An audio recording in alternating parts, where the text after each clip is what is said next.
Well, good afternoon again, folks.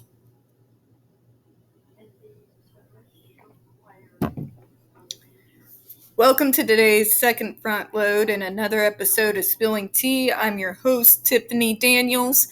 And yes, we are once again going back to that horrible world known as the JRC. But before we do, the usual disclaimers, and we will try to make it quick here. In the description box, you're going to find a link to the article that the Judge Rotenberg Educational Center does not want you to read. It's written by NeuroClastic, a small non-for-profit started by Autistics for Autistics, wherein they interviewed and surveyed over 900 ABA professionals in regards to the JRC's so-called Behavior Modification Program. Matter of fact, the JRC doesn't want you to read that article so much. They have threatened NeuroClastic with a defamation lawsuit if they did not remove it from the website. NeuroClastic has refused, so you know the drill, folks. Please read that article and share it on all your social media. Also included in there, NeuroClastic's public statement in regards to the defamation lawsuit threat, as well as a link to their GoFundMe. We are crowdfunding in case the JRC actually sees through with their threat. Also included in there, the Ozarks' first article in regards to the Agape boarding school, now known as Stone for Help boarding school situation, a so-called Christian-themed boarding school based out of Stockton, Missouri that takes in so-called troubled male teens that has in pending over 21 civil lawsuits, claims, and allegations leveled against it, all which have been substantiated by the Missouri Department of Social Services, and they include the following: sodomy, rape, sexual assault, child abuse, psychological and emotional abuse, child trafficking, starvation, and that's just for starters. You have one former staff member arrested by the FBI, another a doctor still on the premises with full access to the boys up on multiple, again, substantiated claims of sodomy, rape, and sexual assault of the boys there. You have an attorney general too busy chasing after and lying about drag queens and trying to defund and failing miserably to defund the public libraries to actually do his job, and you got a governor off his nuts. So send help to those of us intelligent individuals who live paycheck to paycheck who are still left in this GOP hellscape. Read that article, share it on all your social media. Also included in there, as always, folks, the link to this particular assessment done by Dr. Fredda, Hoya's massive archive on the subject for the Stop the Shock campaign. Hoya's massive archive, brain dead. Jennifer Masumba's behavioral sheet of shockable offenses, a clip out of the 7-hour ordeal undergone by Andre McCollins back in 2002, the templates, and the ever-present self-explanatory change.org Shut the Judge Rotenberg Center Down petition. When we discuss the JRC, you're going to hear vivid descriptions of and catch clips of surveillance footage of peoples with disabilities being tortured and abused. If you got young children present, folks, please use your headphones, all right? Should go without saying. This channel is marked not for children for a reason. We use profanity on occasion and speak on dark subjects. If your child is 16 and younger, they're watching this, folks, please, parental advisory. You know where I was going there. Is very much advised, all right? Now, we're just shooting through these, so I'm going to hopefully make it short and sweet. We'll see. We are going to where we left off last vid. So let's get back there. Okay, here we go. Much research has established a strong relationship between the curriculum in which a student participates and the presence of problem behaviors. Who would have thunk? Folks, I'm a nerd. I am a proud, card-carrying, flag-waving nerd, and I wear that badge with honor, okay? Here's the thing about school, though, and individuals who are nerds like myself. If you are, in particular, one of those who read as much as we breathe, you're going to find some of the crap that they teach, particularly in public schools, but especially at a place like this, to be incredibly mind-numbingly boring. Okay? Boring. Emphasis. Hear me on this, okay? You're sitting there listening to things that you've already learned, probably some time ago. Or it's on a subject that you're not particularly interested in. And guess what? Behaviors will surface. Autistic fog brain will happen, among other things. In fact, even though I was not a hyperactive child, the time I was most likely to actually show any form of energy or disruptance in my class was when I was bored out of my gourd. I've seen that pretty prevalent amongst many of the autistics. Yes, parents, including nonverbal ones, they understand a lot more than what they're getting given credit for. They do understand what you say. They can understand, comprehend, and learn, even though they are not vocalizing along with the rest of the class, but that's its own subject on another day. Suffice it to say,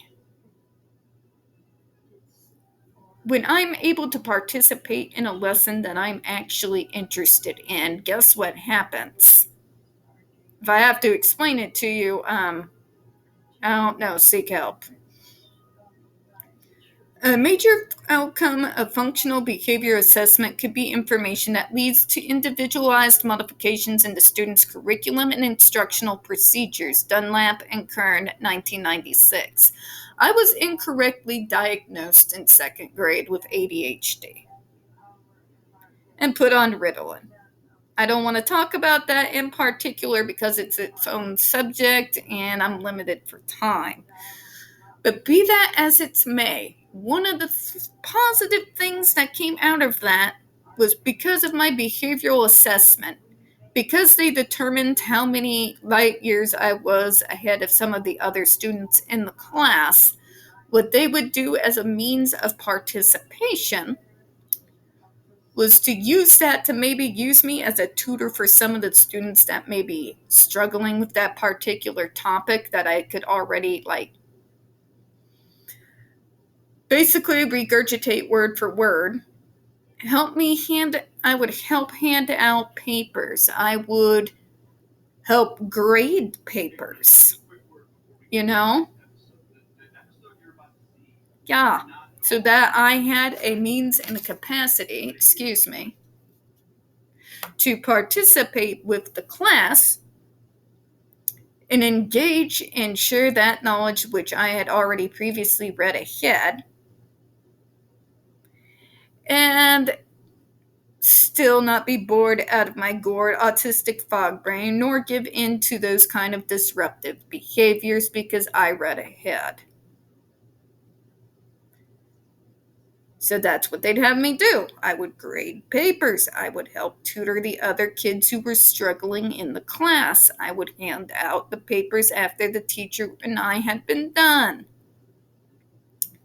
That little adjustment from my IEP, and we're talking early to mid-90s, folks, helped me from my non-participation and therefore my grades went down in spite of myself to my grades being exactly where they needed to be because I was participating in a meaningful way again, in a way that I would not feel the need to have disruptive behaviors that would derail the rest of the classroom.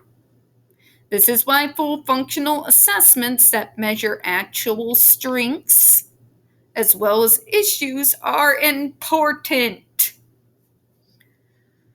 Moving on. A number of studies have demonstrated that specific curricular variables can influence the occurrence or non-occurrence of problem behavior.